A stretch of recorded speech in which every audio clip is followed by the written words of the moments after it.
Hey guys, welcome back to another episode of Hardcore.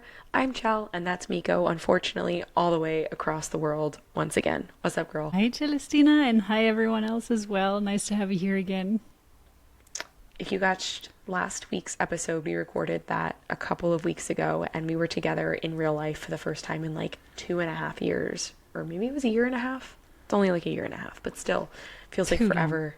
Yeah, for real. And 3 weeks ago now feels too long ago, which is such a bummer. But we're still making episodes from across the world, so you're welcome, guys.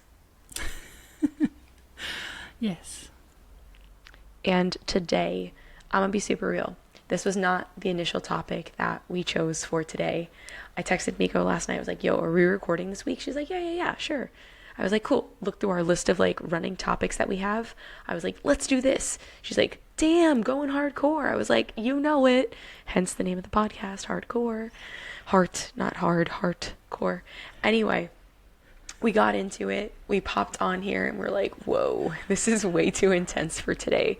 So we're coming at you with a slightly less intense, but still very detailed topic, circuitry, which I'm stoked about. So that was my rambling intro into we're talking about circuitry. Very good intro. Also, the other reason is that we decided for the other topic to choose a few celebrities, but both of us know nothing about celebrities. So the first thing we have to do is we first have to even get to know the celebrity we're going to be talking about before we can even dive into their chart.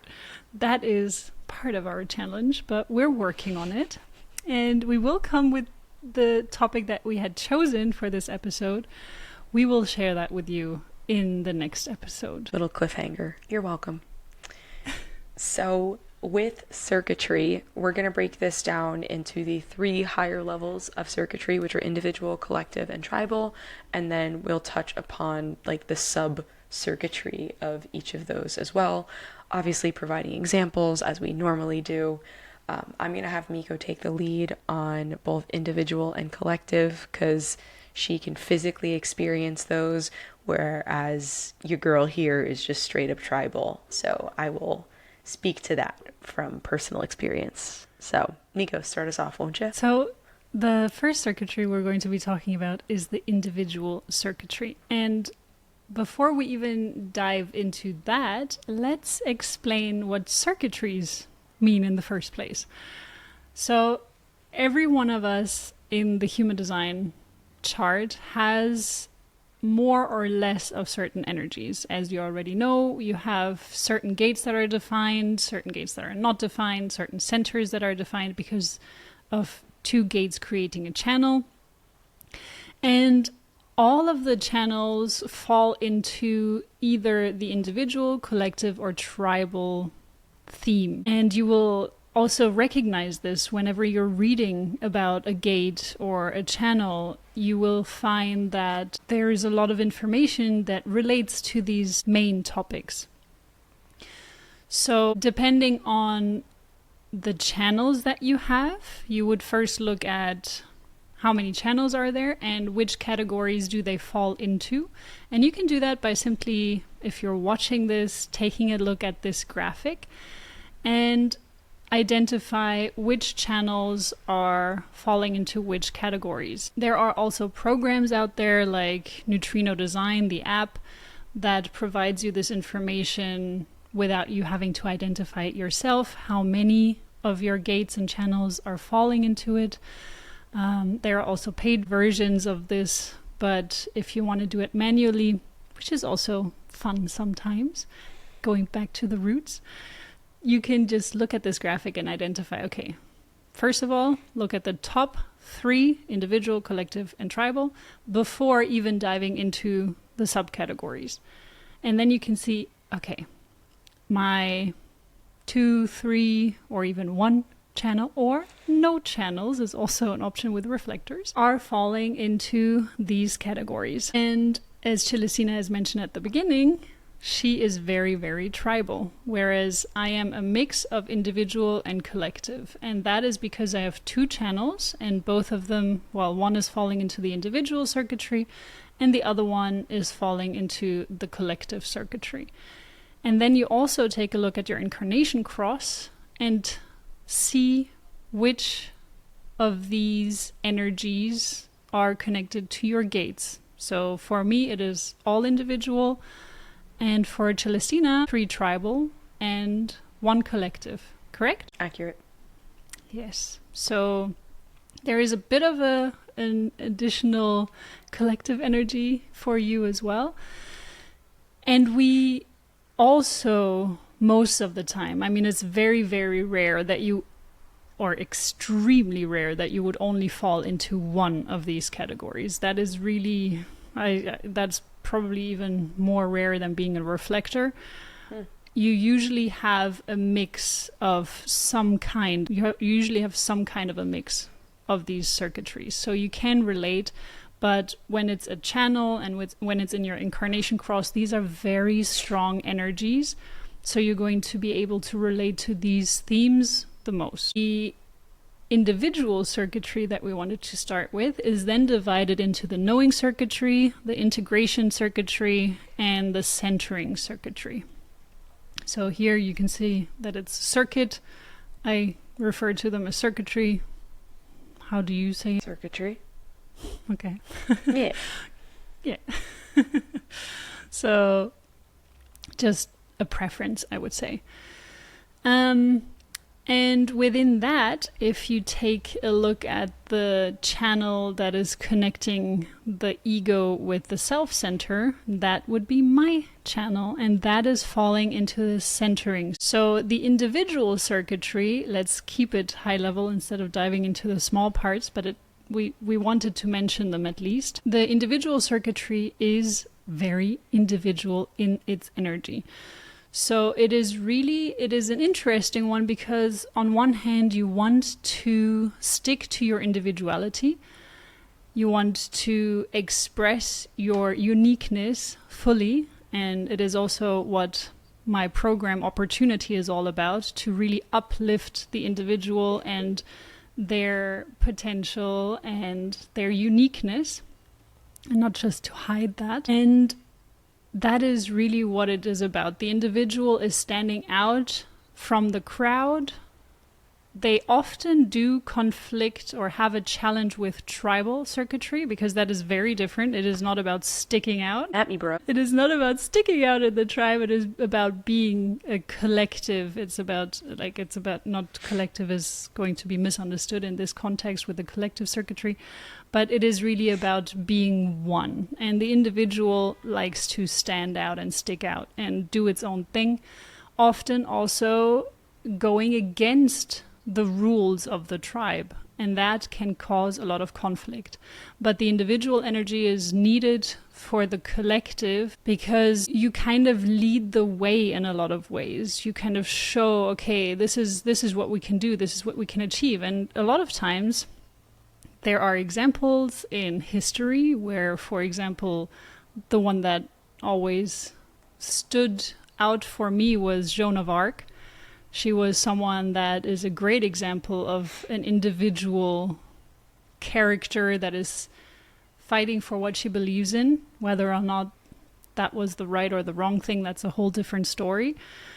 But she was and she still is to this day, a huge individual role model in a lot of ways for a woman to do these moves and to really fight on the battlefield. That was unheard of before that. So she is a great example for this individual power that is still bringing the collective with her. She was fighting for the rights of each individual within the collective. That's just a little bit of an intro regarding the individual circuitry. Now, would you like to... A quick question for you. How does that present itself for you in your world, since you are very, very individual? Obviously, you mentioned this, all 4 of your gates in your incarnation cross are individual. So what does that feel like for you? So for me, Joan of Arc really has always been a person that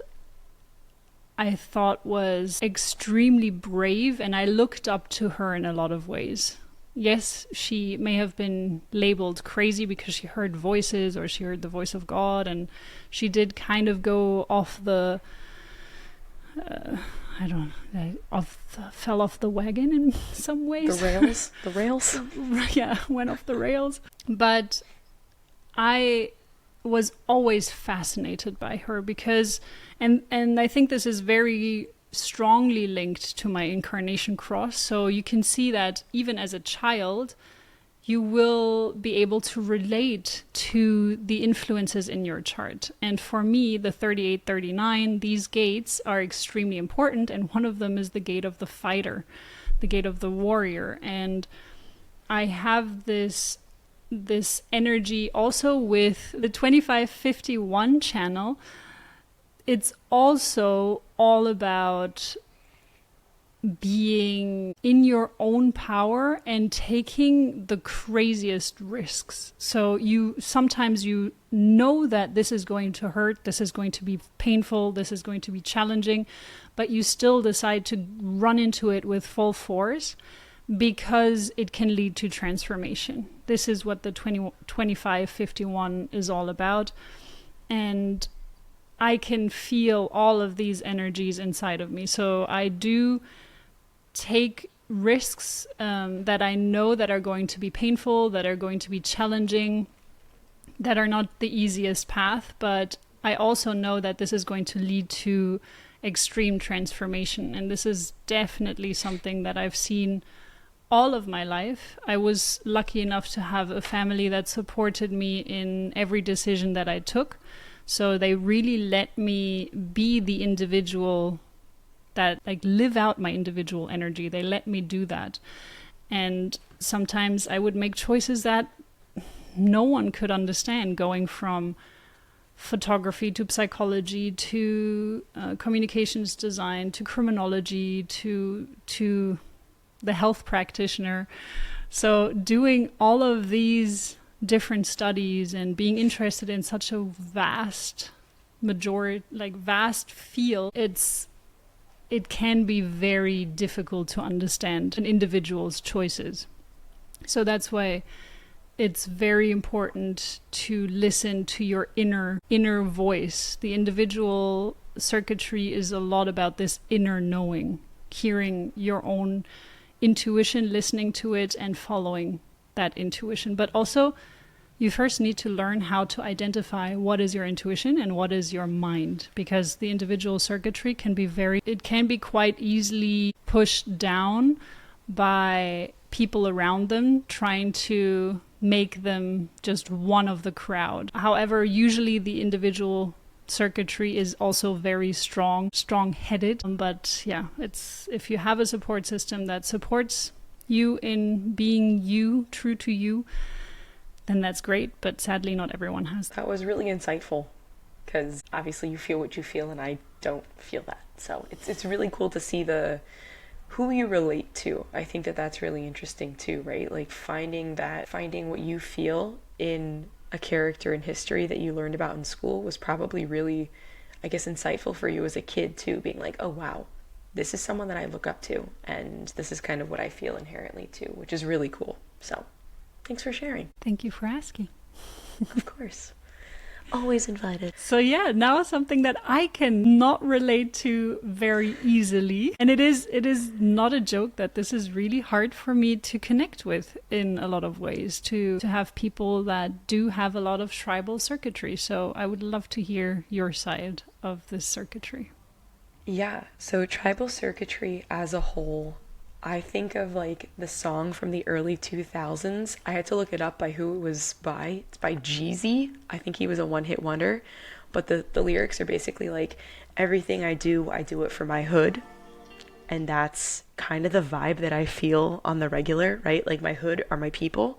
And sometimes that's family, sometimes that's coworkers, sometimes it's friends. But I feel like being very heavily tribal centered is having the utmost love, care, and I will do absolutely anything to make sure that these people have what they need.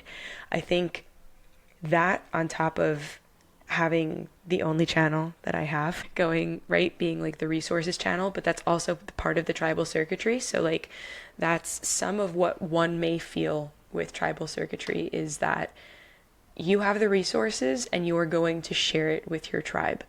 And really having this sense of, I will protect no matter what. It kind of feels like mama bear vibes. I think the best, yeah, and it's not like resource guarding, but it's like, I will give you what you need if I can make it happen, right? And I will fight till the end to make it happen for you. And I think that that's what I feel around tribal. And again, that comes out with family, it comes out with friends, and in the workplace. But if you're not in the tribe, I find it very hard to let others in, which I think is very interesting, right? So, Miko, you were saying like the individual piece of it. I'm the complete opposite. I will put others before me if it helps the good of the tribe. And I find myself doing that more often than not.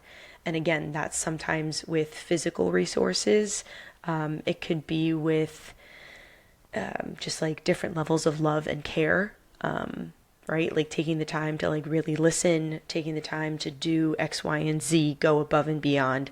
But it's always back to, how will this help the people that I truly love, care about, succeed, and get to that next level? I think that's kind of the essence of tribal, is like, what steps can I take to make sure that those who are in my community, if you want to use that as an alternative word to tribe, those who are in my immediate community succeed and have what they need to do what they need to do.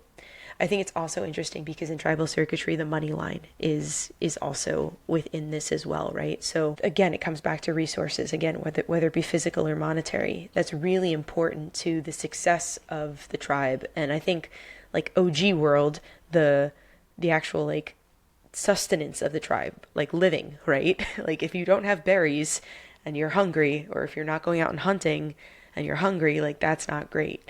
So I think having, it really breaks down to resources and again, loving and caring. I don't know how else to describe it, but that's it. And if someone in your tribe or kind of on the outskirts of the tribe like messes with you, they're done. That's what I've experienced, right? Like if there's any kind of cross at all, they're, for lack of a better word, excommunicated. But it just doesn't feel as easy breezy with them, right? So I guess a good example of this is, I'm gonna use a work example because this is the one that's freshest in my mind. I've mentioned this before, but there are 3 owners. One of the owners has, I don't know if I want to put this on blast, but I'm gonna do it anyway, has challenged my character on more than one occasion, both to my face and behind my back. And we were cool, not cool anymore because of that. And when my team is working on a busy night, I don't want this person's energy in the space anymore. They've been excommunicated from the tribe. Obviously, in a professional relationship, I can't excommunicate an owner of the place where I'm working, but I'm not going to have him on the floor working with my people because it really messes up the vibe of the whole place, right? So that's just one example of how imperative it is to have your people and have that community that you do trust. And if they are no longer trusted, like it's going to really mess with the vibe of the whole tribe. So yeah, that's kind of what I've experienced when it comes to this. And obviously under tribal, both ego and the defense group, and we can go into greater detail about both of those as well. Miko and I both being able to speak to the ego circuitry to some extent. Yeah. Any thoughts on this? I saw you nodding your head a couple of times. Yeah. Thoughts, emotions. Yeah. I find it very interesting that you said you would put the tribe first a lot of times. And I was kind of wondering about this in the self-care aspect of things, because my program is, of course, about self-love and self-care. And this is what I have preached about, or I am preaching about, I have been preaching about for the last 10 years, and I still am. And I still believe that this is the foundation of feeling able to even support your tribe. And I'm wondering if this looks different for a tribal being or an individual being or a collective being even, because I think that it is important, or I have this strong feeling, and this is also connected to my ego being defined, that I do have to ask myself, what do I need? And I don't do this in a way that is egoistic per se, but it can come across as egoistic a lot of times, because I do need to fill my own cup first. I do need to have the energy inside of me to be able to even care for someone else. And I do have the desire to support the collective, each individual within the collective, let's say it this way, because I really would rather work with individuals than with a whole big group of people, because I want each individual to thrive and to live to their potential and to also be able to fill their own cup. So I'm really wondering how you would prioritize this when it comes to your tribe and or when it comes to... Two notes on this. I still put other people in front of my needs when, like, prior to self-care, right? Like, today was my only day off this week, and I decided to take my dog on a 6-mile walk because I know she wanted that, even though I wasn't really feeling walking. Like, sure, I'll go for a walk with her, but like, we went on a really long walk because I know she needed it. So even when it comes to her, I put her above my needs, if that makes sense. Yeah. Do you think this is healthy, like, for you? Probably not. I mean, I don't think all the time, but I don't know how to operate otherwise at this point, to be honest. So, yeah, I think it takes a lot for me to slow down. Like, I'm not a bubble bath kind of person. And actually, I'd be very interested to see what David, if you guys are new here, David is my husband, what his circuitry is, because he is like a bath self-care kind of person. So he might have more individual energy. Anyway, I go off.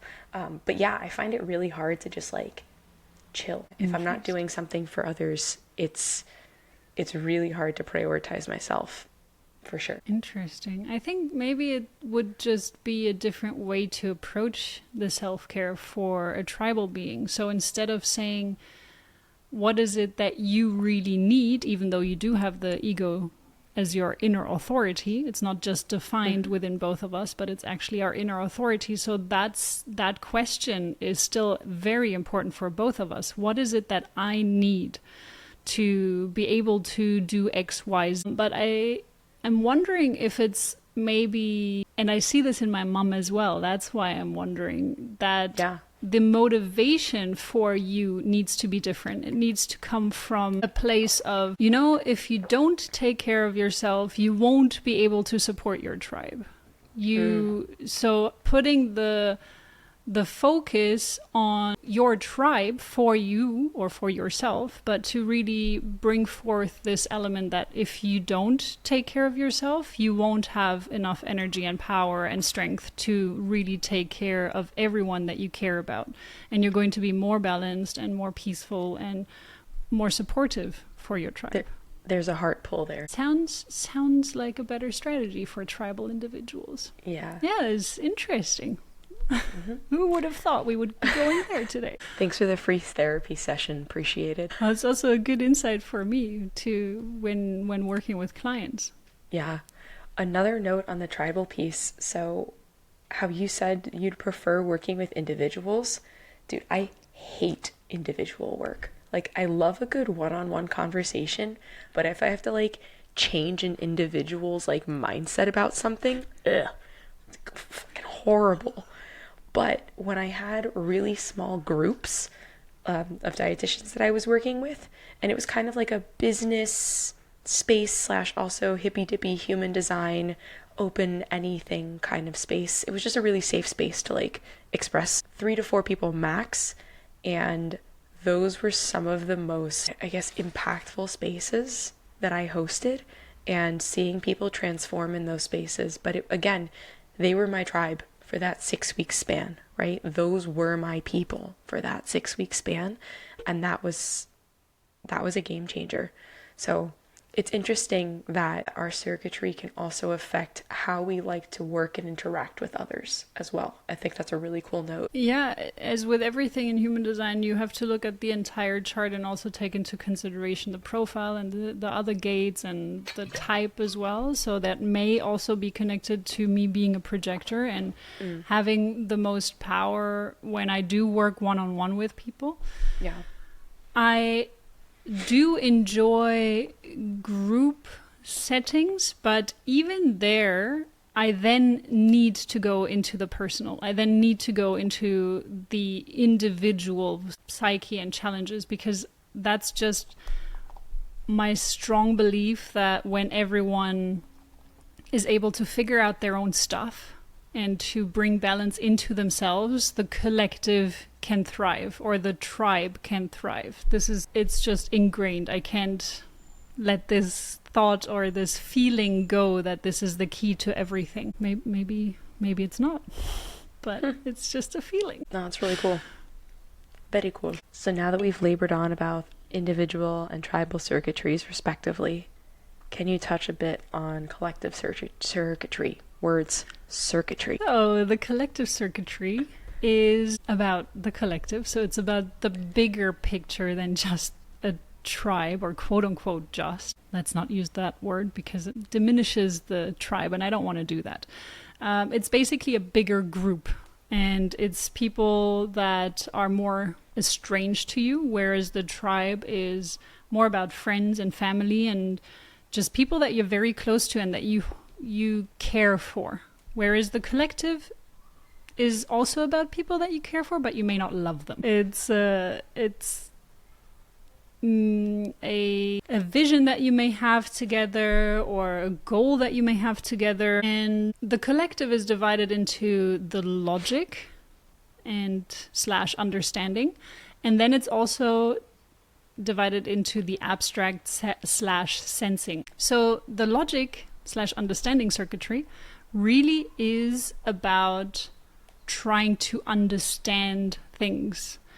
It's about applying more of a logical approach to the way that you're understanding the world, whereas the abstract is more about an abstract approach, but also sensory approach to life. And it does have a tendency to look more into pattern, like the logical circuitry has more of a tendency to look more into patterns, what has worked in the past, and what can we decipher from those things that have happened in the past? How can we make this use of this now in the present and in the future? So the collective circuitry is when you're looking at the circuitries or at your human design chart, you will see that the collective logical circuitry starts in the head center on the right of the head center. So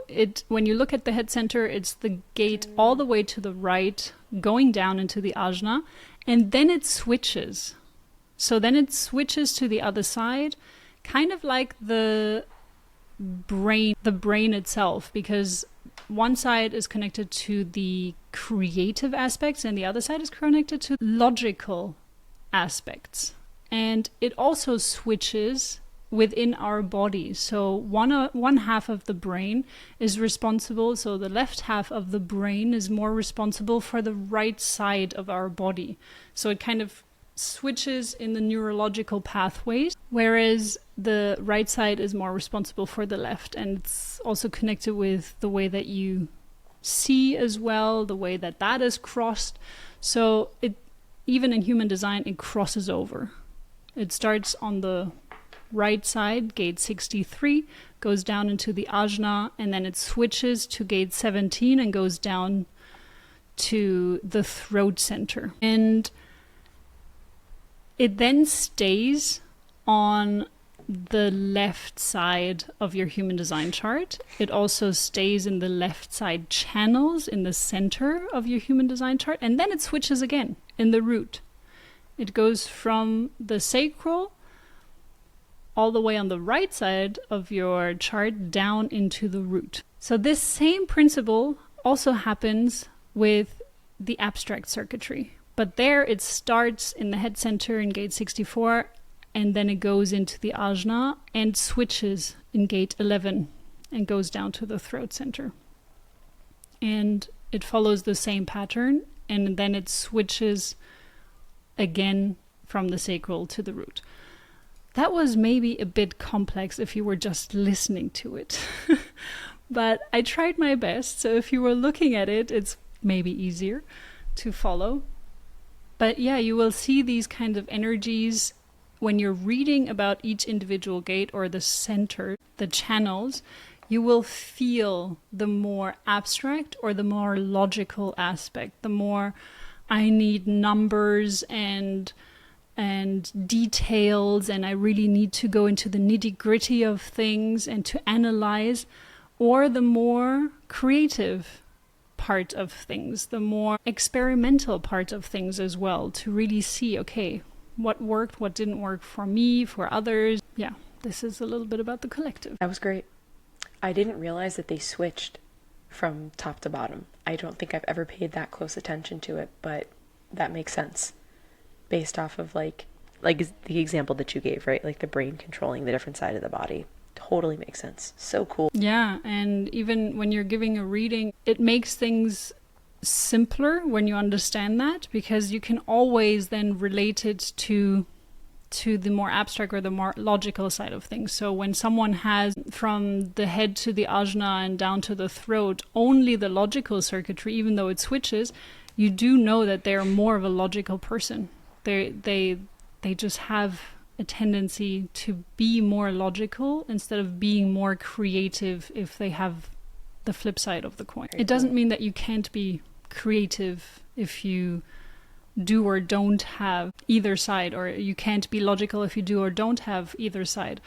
But it gives a lot of insight into who you are as a person, and then you always have to look at the rest of the chart as well. Which planets are defining these? Is it conscious? Is it unconscious? So is it more in the psyche or is it more in the body? So the unconscious is more connected to the physical body. The conscious is more connected to the psyche or the mind. What are your variables like? How accurate was your birth time? Always a big one. Which lines are defining these gates within your human design? So yeah, there are many things that you still need to look into to get a full picture. It does give you a lot of insight at the same. Anything else you would like to add?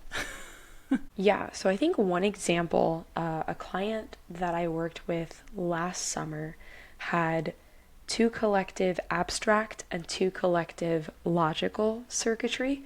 And because I have it up here, half of her incarnation cross was collective and half of it was tribal. So it was really cool seeing her interact with her prospective clients, and her medium was both TikTok and Instagram. And the area of dietetics that she worked in was like body positivity and a lot of like Brene Brown stuff, and kind of just squashing, I guess, cultural norms. And she was also speaking against bariatric surgery and the complications that can arise from it. And that can be a very, very, very touchy subject.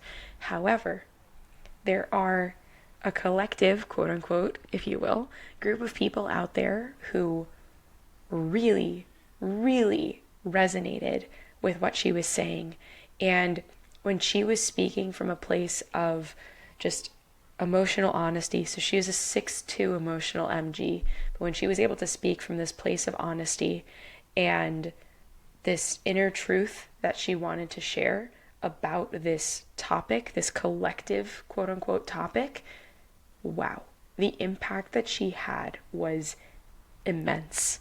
And it was really cool to see her flourish again in that 6-week time span that we were working together in our little tribe, if you will, how much impact she was able to make. And I mean, going viral is one thing, but like she actually created ripples within her world, gained clients from it. So it was just really cool to see her step into that power of speaking about something that she felt she could make an impact with, and that others resonated with who also believed in that. So it was just really cool to see. And I guess that's stepping into that circuitry, and I mean, amongst other things, but that's stepping into the power that you can have within you to create that impact. So I just thought that was really cool. That is really cool when you can align both of these things, the real world examples with the human design, and to have such a beautiful example at the end of this episode. That's a great way to complete it. Thank you for sharing. Great transition there, Miko. Okay. So yeah, it was a pleasure being here again with you and with everyone else listening as well. Oh yeah, all the flies on the wall to our episode. Yes. So we hope to see you again next time. And yeah, that's it. Cool. Great ending. Ciao, guys. See you next week. Bye, everyone.